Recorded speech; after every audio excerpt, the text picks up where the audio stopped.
take on Aston Villa on Saturday night as the Gunners chase down their first Premier League crown for 21 years. I think if you want to be fighting for the top trophies with the top teams for 11 months, like we've been doing the last 2.5 years now, you have to enjoy that kind of moments, that kind of circumstances, those challenges, the pressure that comes with it, because it's the beauty of it. That I mean, we are playing to win, and that's exactly what we want to be. We can feel a little bit confidence after we won in Everton, but the challenge is tomorrow again, try to be competitive. Through being competitive, we can be close to take a good result. Of course, tomorrow Arsenal is very, very difficult. Every match that we are facing, they are in very, very difficult, in Everton as well. But tomorrow, maybe even more. And he'll be up for this contest against his former side Arsenal, of course. As far as the Gunners are concerned, in the match week that Forest, Chelsea, Liverpool all dropped points, they needed to win the North London derby just to keep on Liverpool's coattails, and they did just that, Darren. They did. They weren't convincing. No. I have to say, I mean, if our Spurs had something about them, they'd have beaten them. But the problem was that even though Tottenham can do this... The moment of the week. Yeah, a slightly scuffy goal. they can also do this. Yeah, no, exactly. And that's the problem now. We were talking about this, poor. Darren, weren't we? The set-piece delivery from Declan Rice. Yeah, it's terrific. And your goalkeeper, I mean, he'd been uncomfortable with his distribution all the way through the game. Should have done better there. But he should have done better there as well. Isn't it funny how quickly you go from front page to back page like that? Because he was brilliant for the first couple of games. But maybe that was adrenaline. Maybe that was vibes. Maybe that first game that he played, he thought, I'm new players. And also, Liverpool hugely underperformed in that game as well. But the problem with Arsenal is that they've, one win in their last 4. They had no clean sheet in their last 6. They don't have a striker. Without Bukayo Saka, they're toothless. They did score the other night, but they had to rely on an own goal to get them that foothold back in the match. And you compare them to Aston Villa, wins in each of their last 3 in all competitions, 7 goals in their last 4-5. I mean, they are absolutely flying. And Unai Emery, the guy who destabilised Arsenal last season in pursuit of that title. So, and it's almost as if he's really driven in games against Arsenal, because obviously he remembers the way he wasn't was really treated that well, wasn't he? Let's be honest. I mean, when he got there, I feel like he never really got that respect. And this guy's a serial winner. Don't forget, he did step in after Arsene Wenger, and it was almost like a poison chalice at that point, isn't it? Similar to like David Moyes going after Sir Alex Ferguson to a certain degree, but I do think that he never really got the respect that he deserved, and I think he's an unbelievable manager. But I think just going back to Arsenal for a second, that win in the North London derby, don't underestimate that for the fans, because I was at the game and it was unbelievable. That atmosphere is one of the best in the world, I think.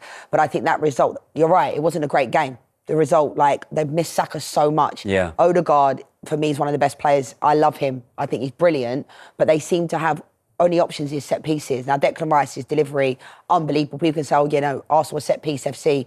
Who cares if you're scoring goals? Who cares? Declan Rice's delivery is unbelievable.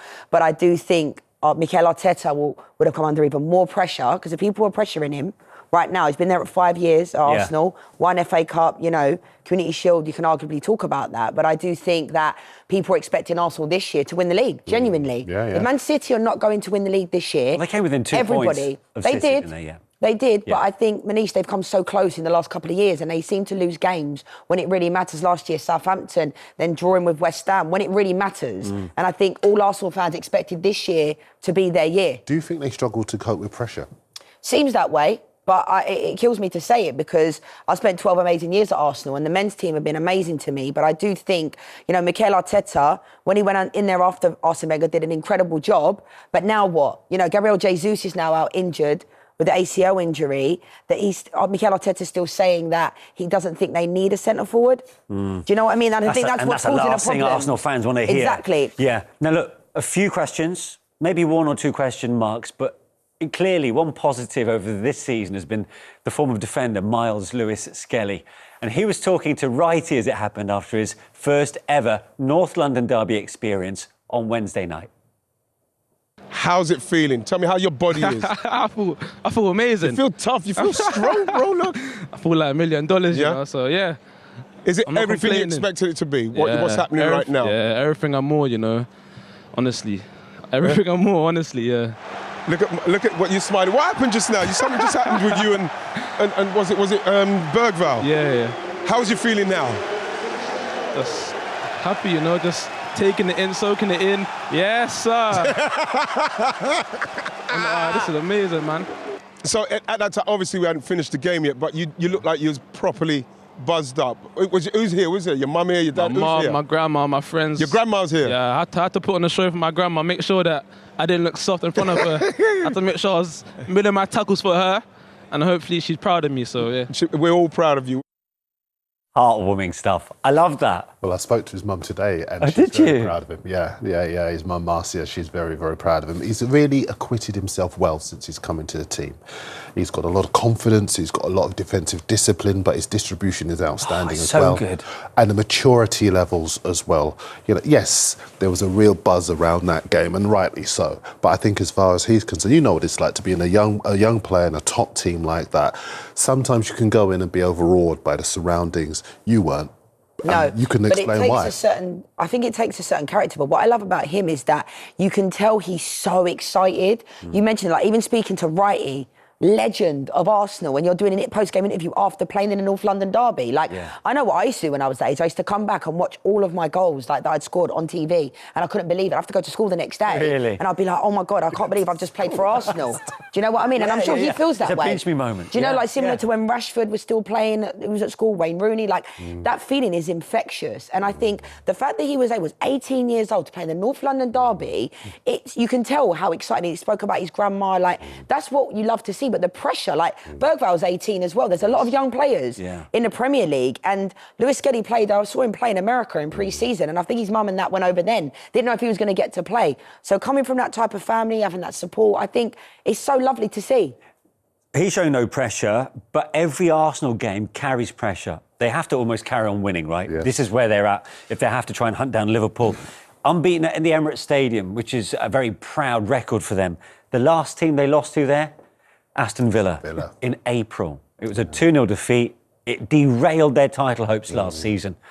They'll have a score to settle. Villa are no pushovers right now. No, they're not, and they're so well balanced. Yeah. He is performing surgery as we speak on the side because they've conceded so many goals during the first half of the season. They won 5 of the last 10 games against Arsenal, and tellingly, crucially for this game, they've got a point man in Ollie Watkins, who's in terrific form.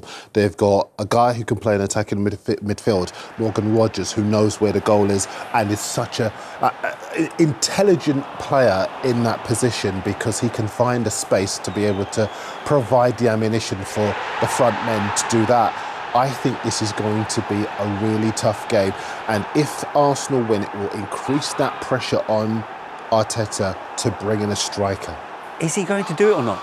I think he will. I think he has to. Is it his choice though, Darren? You know, obviously Stan Kroenke, Josh Kroenke, they're the ones that have to put the money behind it. I think it's him and Edu. You know, obviously Edu's going to. It had been him and Edu, but essentially he's the guy with the decision making. But I think he may have to sell to buy. Obviously Edu's got his other job now. Yeah, he has. Yeah. But he's the one-to-one. Was the one who brought him in on the basis that he would have the final word. They would do what he wants. Okay, wow. You'd almost think now is the time to reinforce in the striker options because, they want to try and get their hands on that first league trophy for so many years. Right, let's round up some huge matches taking place this weekend, starting... All ready at the back? All good. We'll kick off with James from Sky. Good afternoon, Mikel. How are Hello, you? I'm good, thank you. Huge breaking news this morning with Erling Haaland committing to a new 9.5-year contract at Manchester City. Good news for them, not so good news for the rest of the Premier League. Well, that's their news. If they are willing to commit with a player for that long, it's because they are really happy, so good news for them. From a fitness point of view, for you this weekend, Ricardo Calafiori, is he close to being in contention to feature tomorrow? Yes, I had a few decisions to make this afternoon with the medical staff to understand whether they are in the best condition to this game or the next one, so we'll decide that. You're dealing with a number of long-term issues. Are all those players on track when it comes to their rehabilitation? Anybody close to making a return? No, so far, no. It was such a significant win for you on Wednesday against Tottenham. What impact are you hoping, and what impact have you seen already on the squad and the club itself? Yeah, I love the attitude that the team played with. We had some big performances. It was obviously a beautiful night for us to celebrate in front of our people. Moving to the next one because a big one again against Villa. And in terms of Aston Villa, defeat at home to them last season proved really costly in terms of your title hopes. That's the last league match you actually lost at home against Aston Villa back in April. Do you feel like you need to be almost perfect between now and the end of the season to win the title this year? We're going to try to be as good as we possibly can tomorrow night. That's the objective. They are a really good side. That's why they beat us last season, and we proved as well when we played them at Villa Park that they are a really difficult opponent. So we'll prepare in the best way to win. And you admitted on Wednesday that you're actively looking to try to sign a forward in this transfer window. Do you think that you can still challenge for the title this year without any reinforcements? At the moment, we don't have them. We are trying, as I said, actively to find the best possible solution, but we will have to wait and see what we can do. How challenging is it to find the right player? What profile are you looking for in the forward that you want to bring in? Obviously, it's not something that I'm going to discuss here. Obviously, we have lost two massive players for us in the front line, and we need some support there. And we understand that Martin Zubimendi could be joining the club in the summer. I won't ask you about that directly, but with contracts running out for the likes of Thomas Partey and Jorginho, is midfield an area you're looking to strengthen in? Oh, we have certain situations, contracts expiring, we can renew like we have done in the past those contracts. So again, we are actively always evolving the squad and understanding what the players want to do when they finish our contracts together, and we have to be prepared. Alice from the Premier League. Hi. You called your team sensational in the win over Spurs. I just wonder, how do you go about ensuring that your players retain that level of performance throughout this second half of the season, particularly when you're looking ahead to fixtures that, say, aren't quite as emotive as a North London derby? Well, when we play every 3 days, obviously that's the type of performance that we want, and the performance has been there. After it's about the results, and a few things didn't go our way in the first few minutes of the match, especially because the dominance that we showed going 1-0 down was tough, but mentally I think the team showed incredible resilience, patience, composure to overcome the situation and win the game. Sure, you said this week that your players want more, that they want to be tested and they want to be questioned. Could that suggest that they're actively thriving on the pressure of trying to chase Liverpool down right now? I think so. I think if you want to be fighting for the top trophies with the top teams for 11 months, like we've been doing the last 2.5 years now, you have to enjoy that kind of moments, that kind of circumstances, those challenges, the pressure that comes with it, because it's the beauty of it. That I mean, we are playing to win, and that's exactly what we want to be. Yeah, you use the word pressure there. We often hear.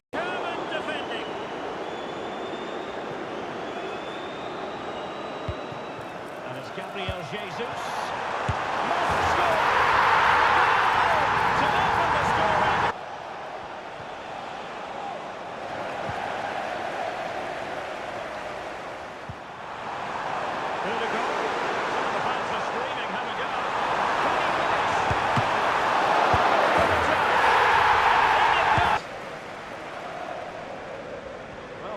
Chance looks very real.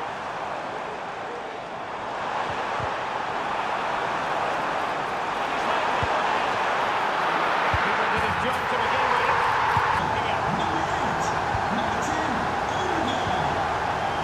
Lucatinha. Space and time for Arsenal. Real chance. A goal!